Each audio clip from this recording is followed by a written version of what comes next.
Why why అనేది I don't know. నేను చూడలేదు వీరేశం గారు. ఓకే. ప్రైస్ యాక్షన్‌లో పొజిషనల్ ట్రేడ్‌కి ఎంత టైమ్ ఫ్రేమ్ ఎక్కువ చూడాలి సార్?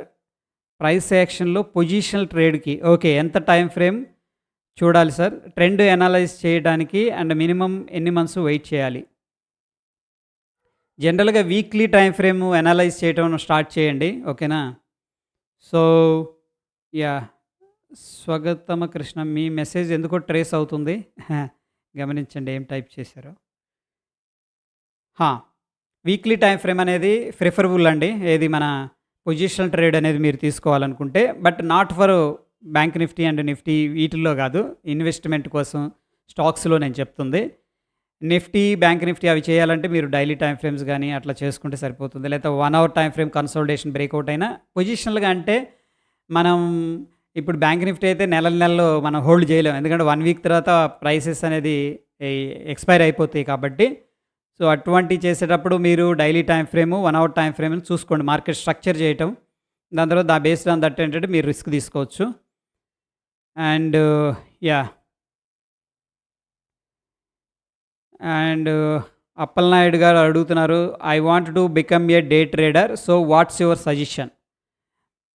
యాహ్! అవ్వొచ్చండి. Nothing wrong. డే ట్రేడర్ అవ్వచ్చు, స్వింగ్ ట్రేడర్ అవ్వచ్చు, ఇన్వెస్టర్ అవ్వచ్చు.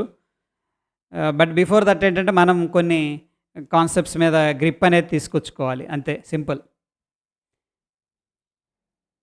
Yeah! Okay. So, before that ఏంటంటే ఒక స్టెప్ బై స్టెప్ అనేది వెళ్ళండి. ఒకవేళ మీరు ఫుల్ టైమ్ ట్రేడ్ గానీ లేతే డే ట్రేడర్‌గా వెళ్ళాలనుకుంటే మీరు ఫస్ట్ స్వింగ్‌లో అబ్జర్వ్ చేయటం. స్వింగ్స్ ఏంటి మేజర్‌గా వాటి మీద ఫోకస్ చేయండి. దాని తర్వాత చిన్నగా లోవర్ టైమ్ ఫ్రేమ్స్ క్విజ్ చేసుకోండి. లైక్ 1 అవర్ గానీ 15 మినిట్స్. వన్స్ ఏంటంటే మీరు అండర్‌స్టాండ్ చేసుకునే కొద్దీ మీ ఎక్స్‌పీరియన్స్ పెరుగుతున్న కొద్దీ ఏంటంటే ఆటోమేటిక్‌గా మీరు you will become a best అనమాట.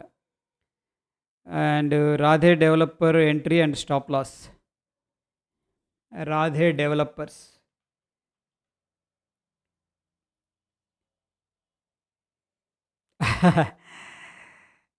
సో, మీరు అడిగారు కాబట్టి చెప్తున్నాను. రూ. 2.60 స్టాప్ లాస్ పెట్టుకోండి.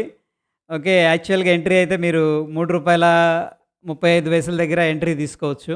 ఎందుకంటే మంచి బ్రేకౌట్ అయింది ఇక్కడ. రూ. 3.80 దగ్గర కొద్దిగా ఎక్స్పాండ్ అయింది. ఒకవేళ రిట్రేస్‌మెంట్ చూస్తే మీరు తీసుకొని ఈ యొక్క రూ. 2.65 అనేది మీరు ఎస్ఎల్ పెట్టుకోవాల్సి ఉంటుంది. ఓకే. అండ్ ఇది మాత్రం సర్క్యూట్ స్టాక్‌గా ఉంది కదా!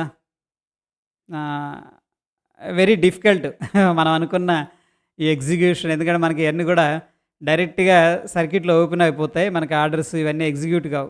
అప్ సైడ్ వెళ్ళేటప్పుడు బై చేయగలం కానీ ఎగ్జిట్ అవ్వలేం. అది కూడా గమనించండి. విచ్ ఈజ్ నాట్ గుడ్ అనమాట. ఓకే. ఏదైనా టెస్ట్ కోసం కొన్ని షేర్స్ తీసుకుంటానంటే దట్స్ ఓకే.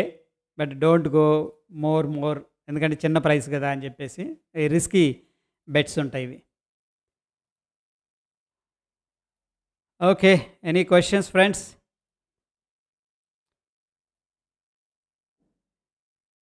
ఫైన్. అయిపోయింది 9:40. మళ్ళీ రేపు సెషన్‌లో మళ్ళీ కలుసుకుందాం. Thanks for your time. And వీడియోని లైక్ చేయకపోతే లైక్ చేయండి. అందరికీ గుడ్ నైట్.